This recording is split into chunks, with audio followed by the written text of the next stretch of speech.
Hey everyone, today we're going to be covering Prophecy. Now we're looking at the solo flawless completion. I didn't want to make a video on this until I actually got the completion myself. Recently getting it during a live stream over on twitch.tv/Dexival. I wanted to make a video kind of helping people get through it. Not necessarily with the whole simple, easy completion, but you're going to have to put in a little bit of time and try and get some builds and really learn the encounters. I'm hoping we can cover that in this video here. So let's talk about the build. What we're running is a damage reduction build here for survivability. We have 2 concussive dampeners, 1 on the helmet, as well as taking repurposing to get grenades back on shield breaks or finishes. Here's the second concussive dampener on the exotic gauntlets. In addition to that, on the chest piece, we're running a solar damage resistance for the knights and the grenades, as well as a breach resonator and a taken barrier. The breach resonator works with anti-barrier rounds to give me grenade and melee energy back. 2 major resists, as well as a hive barrier. So we have a major resist on the boots, a major resist on the bond, as well as taken armaments and oppressive darkness.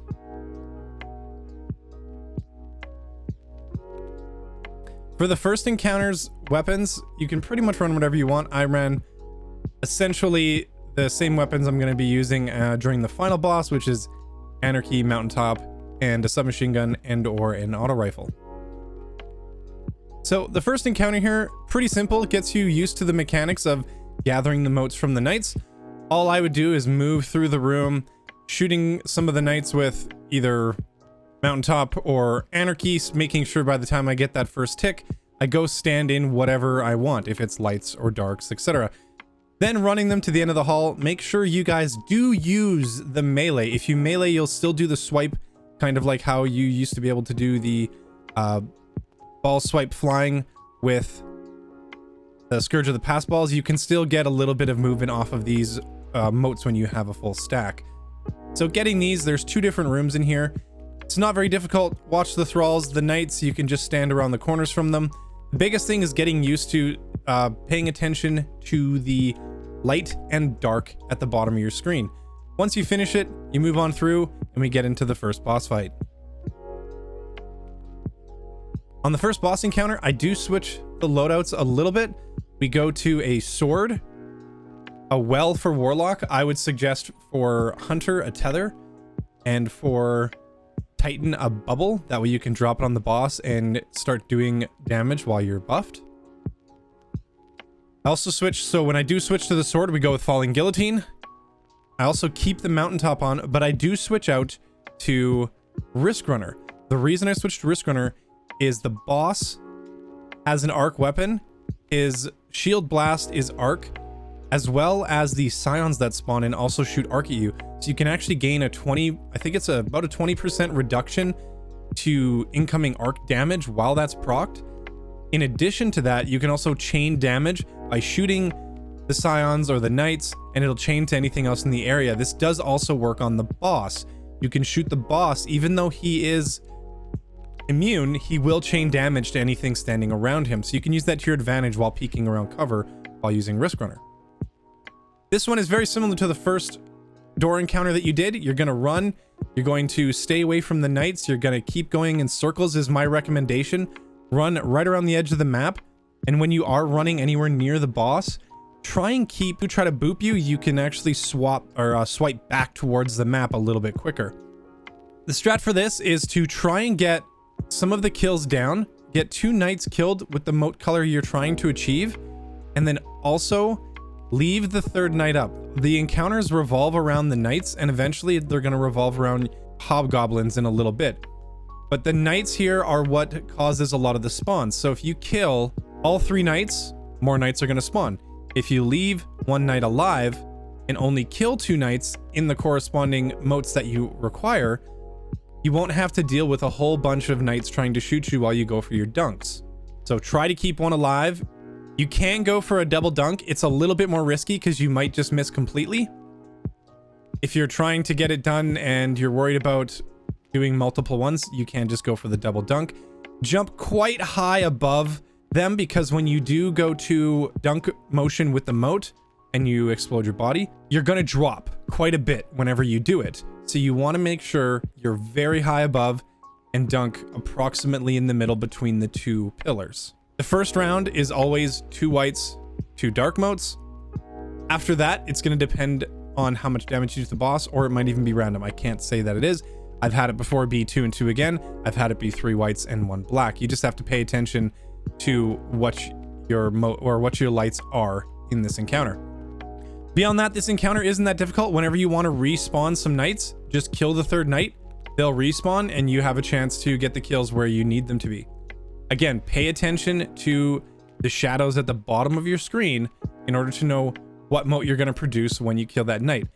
It is not based on where the knight is standing, it is based on where you are standing. So make sure you're standing where you want it to be and what motes you want to create. Now, going for boss damage, all I was doing on this was dropping a well of radiance on top of him and then killing as fast as I can with the sword, hitting him with as much damage as possible. Goblins are going to spawn a little bit after the boss starts being able to take damage. It's not immediately, it'll be a few seconds later. When he does, you want to stop for a second if he gets tethered by one of the goblins and work on killing those goblins and clearing the area and then going back to boss damage whenever he's not green. This is one phaseable.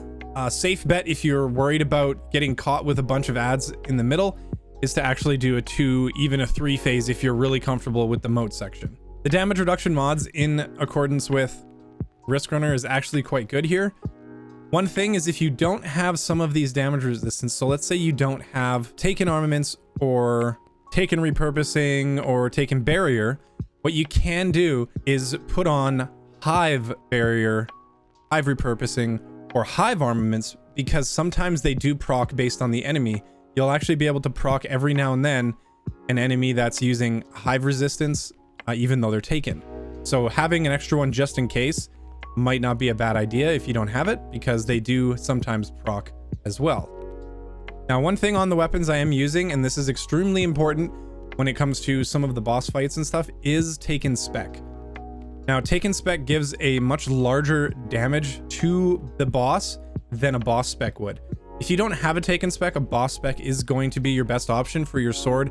And to be honest, even your Mountaintop, you can put on a major spec or a boss spec. I was using Taken Spec so that I would do the max amount of damage I could possibly do during this encounter with both weapons. So after getting this done, you want to move on and go ahead into the Wasteland encounter.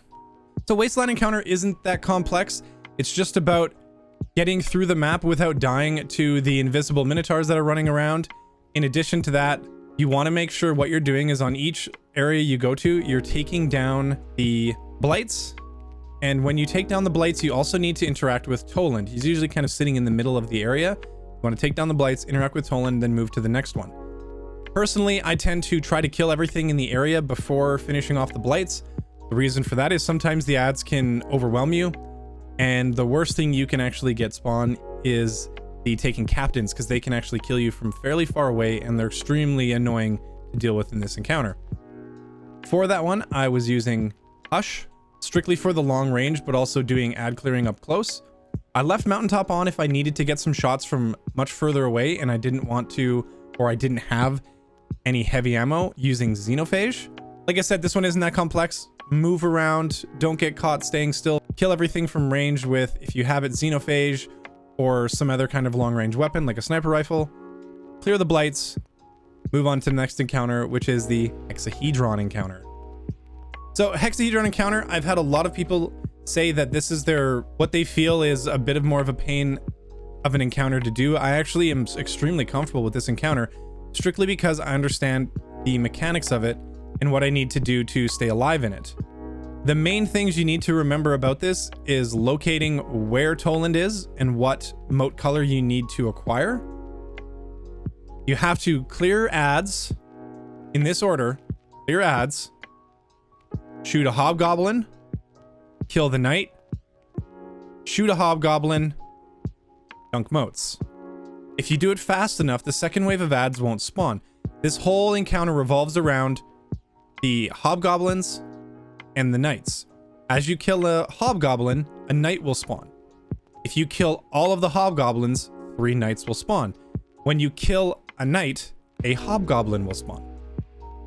So if you can do this fast enough, you can actually control the room extremely well.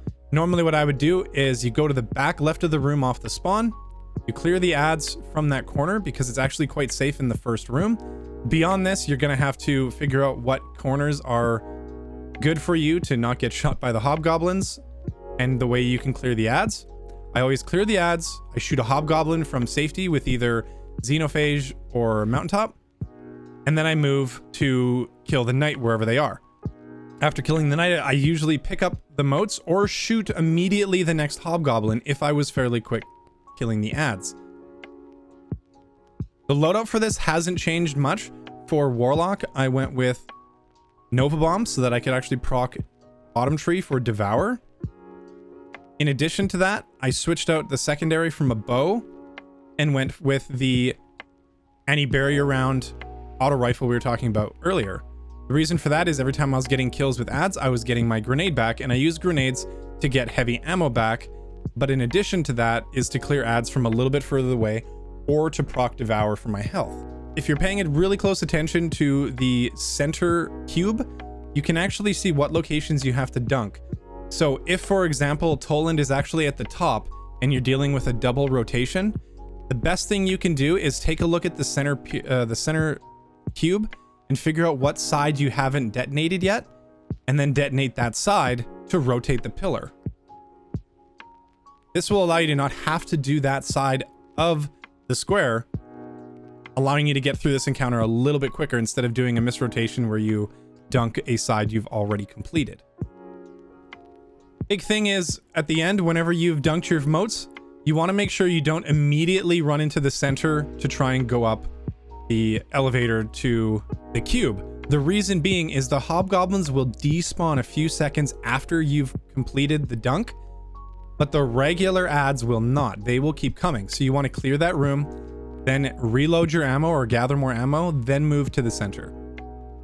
Once you've gotten your final dunks, you can take your time because the hobgoblins, like I said, will despawn, and you can actually take your time moving to the next phase. So making sure you have fully loaded weapons and kill some ads if you want some energy or grenades or anything like that. After you've completed it all, you've done all the rotations, you come to the bosses of this room. The bosses are not very difficult. They're fairly simple. You can stand and just mow one of them down with your heavy or your primary if you're using Mountaintop. They die pretty quick, and I tend just to super one of them and then kill the other one with ammo. The boss fight here is very, very, very quick. After completing the bosses in the Hexahedron, you move into the Wasteland again and just hug the right side of the map. You don't have to kill any of the ads. You can just follow the boss all the way through. This leads into the extremely 80s vibe Sparrow section, and then into the Singularity. This is the section with all the ribbons where you have to either jump or Sparrow down. Personally, in this encounter, if I'm going for my flawless solo, I jump the entire thing. I don't necessarily use the Sparrow. The reason why is the ads can actually shoot you from really far away. There's a lot of the sniper ads in here, so I tend to run along the ribbons and shoot them from far away with the Mountaintop or the Xenophage. I didn't switch the loadout at all.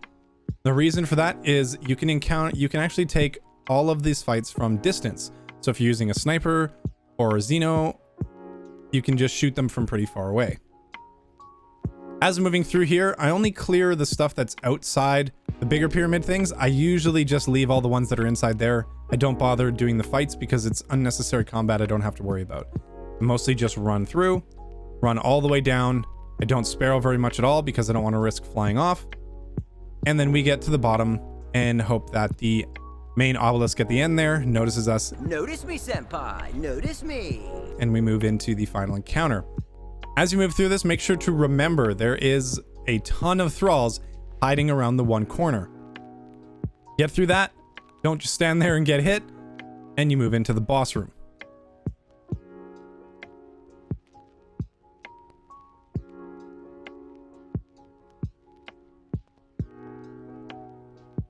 So, you're here.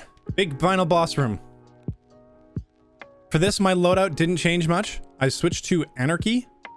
In addition to that, I also did Mountaintop and the Gnawing Hunger, still using the anti-barrier rounds to get me melee and grenade energy back.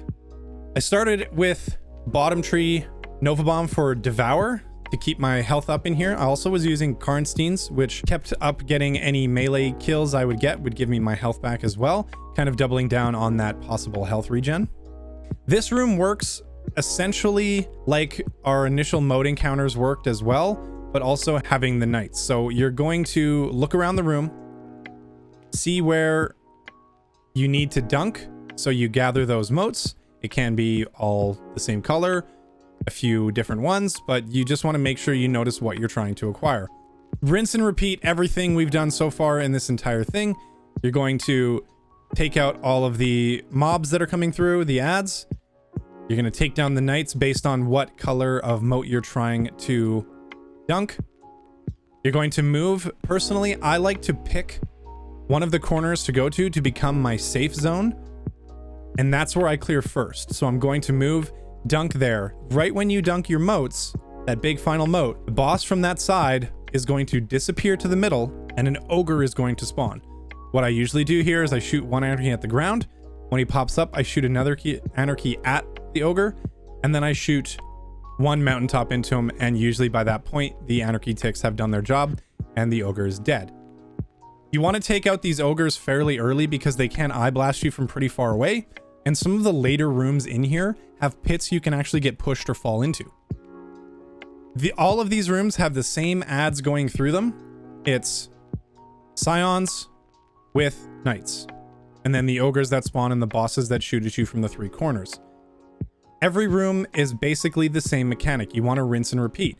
Kill ads, take down the knights, dunk the moats, kill the ogre, repeat. I always tended to pick my safe zone and then go there every single time after waiting between the groups so that I could drop a rift, or if you're using a titan, put up a wall, a towering barricade, so you have a bit of time to recuperate health if you need to. You dictate the flow of this battle again by killing the knights. If you kill both knights that spawn, 2 more knights will show up. One thing I tried to do quite a bit was to kill the first 2 knights very close together timing wise, and then wait to pick up the moats until I had another set of knights there. When the second set of knights showed up, I'd kill one of the knights, hopefully in the same color as I was trying to achieve with the first 2, then pick up those moats, so then I have 1 knight to deal with while I'm dunking the moats again. So like I said, you dictate the flow of this fight. You just have to get the timing down. Now, after you've cleared the room, you've dunked your 3 sides, you've killed all 3 ogres, you've killed all the ads, I would recommend waiting for your super. This kind of slows down your completion quite a bit, but it's going to give you a few things. One, it's going to let you relax before going into the boss fight. I will say, the first few times you just jump in there, your blood's pumping, and you maybe make a misjump. So it was really nice just to take a step back, take a breather, and let either my super regen, my abilities. You can also farm the scions before you jump down into the middle for ammo if need be. So what I did is I would switch from Karnsteins to Controverse Hold so that I'd get bonus damage for having a charge grenade. I would also go to Top Tree Void. The reason for that is the Cataclysms do more damage if you've got a grenade on them. So by charging my grenade on the way down the tube and then throwing that grenade at the boss right when I land, he's taking tick damage. Throw my dunk, hits him, takes even more damage. And in addition to that, I'm also getting my grenade back very quickly. That allowed me to get up to 3 grenades per boss fight that I would go down through. Now the boss room, you need to keep moving forward. If you don't have a lot of experience with this boss, it is a moving boss. So he is actually going to be progressing backwards while you're going forwards through this fight. There is an aura around him that you have to stay in so that you don't slowly get heavier ticks and then end up dying from it. As you're moving forward, some hobgoblins are going to appear. The way that I brought myself to remembering that I needed to how to get this fight going was to do my initial first damage. My big damage was right when I came down through the tunnel. So I'd throw my grenade, I'd throw my dunk, I'd throw a couple anarchies at the boss, and then jump around the left and right pillars doing damage to him with Mountaintop or a few more anarchies. After a little bit, I would then start focusing the hobgoblins and progress forward. Only periodically throughout that encounter would I stop and shoot the boss when I wasn't in danger from the hobgoblins. And the reason for that is if you get tunnel visioned on just focusing to shoot the boss, the hobgoblins or the dark entropy is going to catch up with you, and then you kind of fall behind. Every now and then I would just refresh the anarchy ticks and then focus on killing as many hobgoblins as possible. When you get to the end, that's when I would go big on damage again. So hopefully by then I would have a grenade ready. I would shoot a few more anarchy and then just start going and shooting as much ammo as I could at the boss to do as much damage. So you can kind of split this into 3 sections of damage for this boss fight. Entry, middle, exit. So your big damage phases would be the entry and exit, and your little tick damage periodically throughout when you're safe and the hobgoblins are gone is in the middle. This will help you stay focused on what you have to get done, which is surviving all the way through. Once you do your final damage here, I waited. I switched my supers actually back to Devour. I switched off of Controverse Hold back to Karenstein's, and then waited until my super and abilities were fully regened, and then I would go back and rinse and repeat the next room. Now these rooms do move. Remember that? They rotate. You're going to have a completely different environment to deal with other than the first one. So you have to adapt on the fly and learn where your dark lights and safe zones are going to be. Now I found the build that I did with the maximum amount of incoming damage reduction I felt kept me alive in a lot of situations where I probably would have died. But you can do other builds like a Warmind Cell build where you can shoot that or do bonus damage. You can do a high energy fire build, which I usually use when I'm doing 2 or 3 man runs of this to get through the boss faster, because the high energy fire builds actually do quite a bit more damage. So with the boss fight encounter, one recommendation I can make is getting used to the fight itself. I would recommend coming in with another player, or maybe guide a few friends that have never done it before, maybe even just do a 2-man run and practice essentially running the encounter yourself. This helped me quite a bit when getting to that fight. I knew I was fairly confident going into the moat section. It was just getting through the boss fight itself. So actually coming in with somebody to kind of help you with some of that damage, but mainly work on your survivability and running the encounter as your own person, even though you do have somebody there, is going to help you to understand the encounter more and increase your survivability. I hope we covered everything for this video, you guys. Thank you very much for clicking on it and checking out some of the tips and things that I use to get my solo flawless completion. If you guys have any questions, feel free to throw it in the comments below or drop by at twitch.tv/Dexivil. If you guys have been enjoying the content, please smash the living shit out of the like button and subscribe for future content. See you guys in the next one.